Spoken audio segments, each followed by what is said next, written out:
Okay, believe it or not, but some guy bought one of every harp that I offer, and asked for a couple of particulars. So each harp I can more or less try to come in a general upper range, lower range, kind of higher, mid, low note. If someone asks for a low tone or go for bassy, I try to go for really bassy, and I've been getting the hang of that. But otherwise, they just kind of fall where they fall right now. I do my best to try and accommodate what requests and so forth, but for the most part, I'm still just experimenting and seeing what works, what doesn't. But yeah, this guy orders one of every harp that I offer, and I thought this would be a good chance to kind of showcase one of each model. So bear with me. We'll try not to make this too long, or maybe we will, but we're going to jam on each one of these, and I'm going to talk about each one of these. So these smaller ones here are my Spike series, and the two main differences between the two are the sizes of the frame. Now, I originally started making them with the 5/32 frame, and the reed material for these was from an old, not old, but just one of those cheap pop-up laundry hampers with the metal wire inside that you can fold it flat and you can spring it open and you put your laundry in there. Anyway, one day one of the kids had a rip in it. My wife asked me to throw it out, and I took the metal out of it and I thought, this is very springy, and I gave it a shot. And that's where the Spike came from. So this is the 5/32. This is my Spike Special Edition en route to this customer.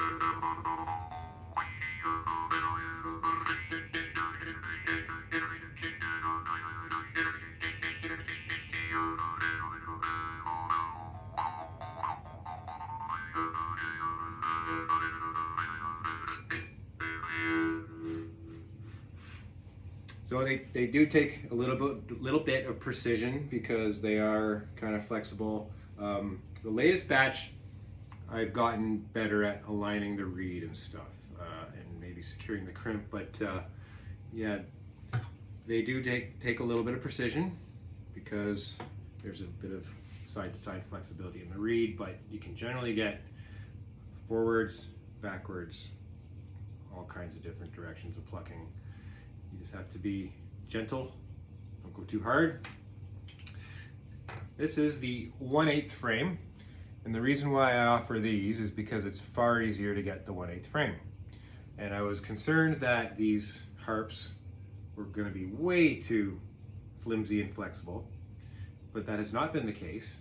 And this harp in particular is actually using a slightly wider reed, so they've become even more stable now. Here it is.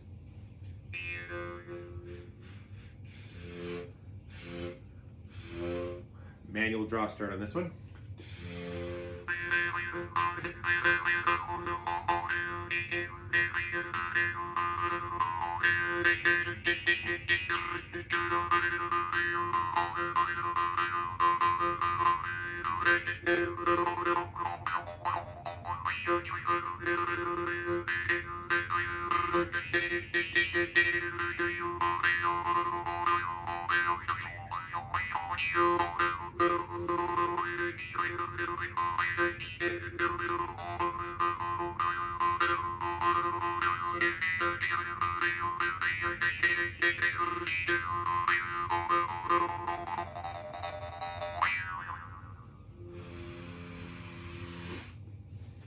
Yeah, so it was clanking a little bit there. That's just because I'm just getting, when you switch from harp to harp, you really should kind of go slow and give yourself a chance to warm up to the harp. Each one does play slightly different, and if you're not used to the harp, you could really damage it. You don't want to do that. The next one I want to show you, by the way, in the back of all these cases, I draw a little freehand Boxcar Harp Company, a little maple leaf on it. These are just scrap pieces of wood. Started making them out of necessity to protect them while shipping.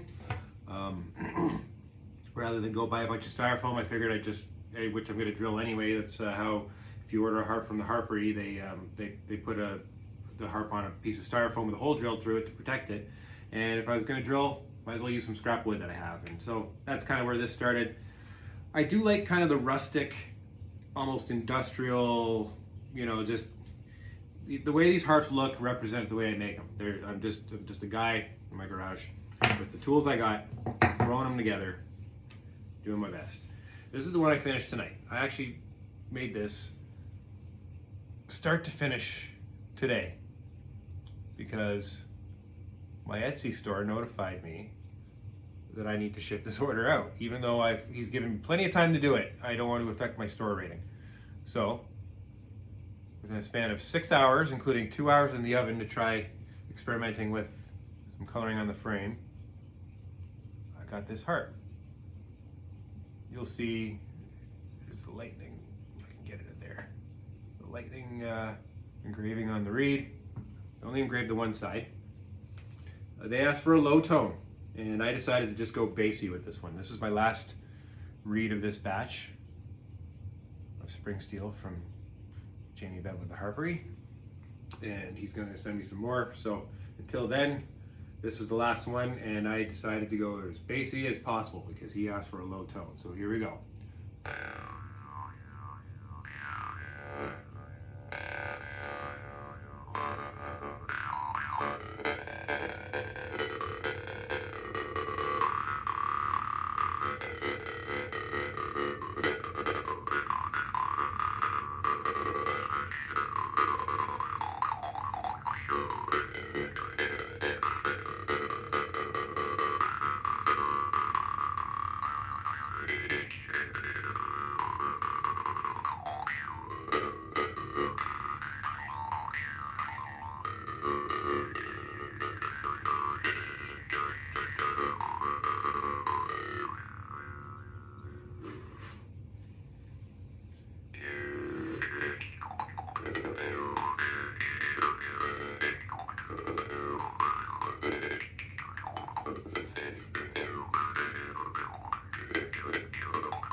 Very bassy. So hopefully you'll have some fun with that one. I got pretty good and tight gaps on this, if you can see. My gaps are getting good. So low and bassy. That's the Surge. Yeah, this was the Surge with basically all the bells and whistles, heat treating, engraving.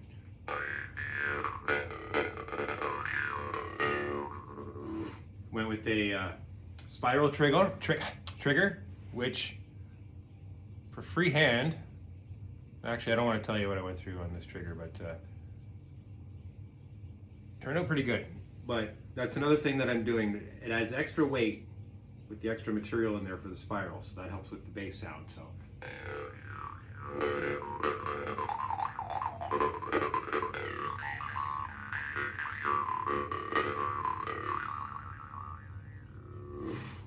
Yeah, this is lower than a D. I don't know if that'd be a D1 or whatever, but really, really low D on my tuner app. Now, again, that was the Surge. The Flux.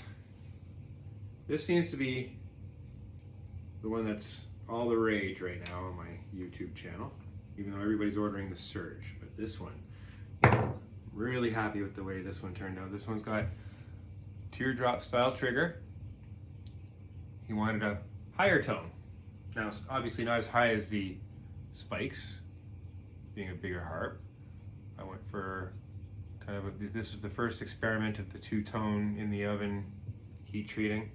I think it looks really cool, but the light is, you need to get the right light to really see the colors, but it it's cool because it almost changes color depending on which way you look at it. So anyway, my front-facing camera on my iPhone from halfway across the room just isn't doing it justice, but hopefully the sound will.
Yeah, this one plays really nice. So this one also, if we're going with the higher note, higher tone, I find the thickness, the thicker reeds, this is 25 thou thick reed. Not that you can see that, but the reed on that one, 25 thou, so it's a bit of a stiffer reed, a little bit more snap to it, so it brings the tone a little higher.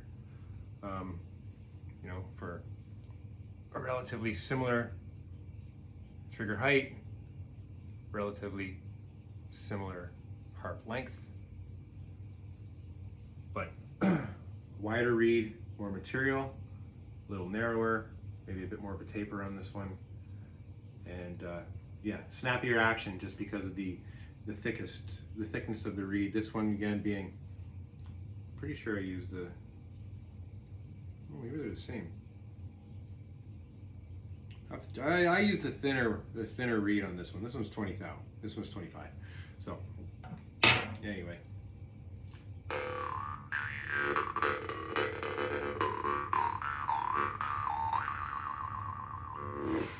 So the reed on this one is more flexible, slower action. You can't go quite as fast with it, although I can get some good muting sounds and stuff. So I think you'll have some good fun with a nice low bassy one like this, especially when you got the range of the entire Boxcar Harp catalog here. So I just thought I would take advantage of his order to showcase the entire 2024 into who knows how long catalog.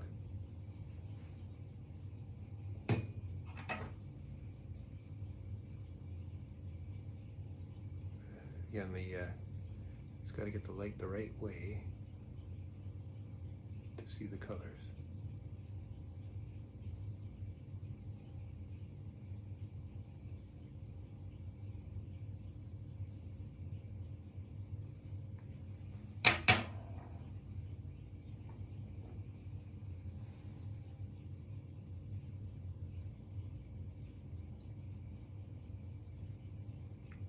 So 1/8 frame, Spike Standard Edition, Spike Special Edition, 5/32. Again, the 5/32 frame is a little harder to find. One more time.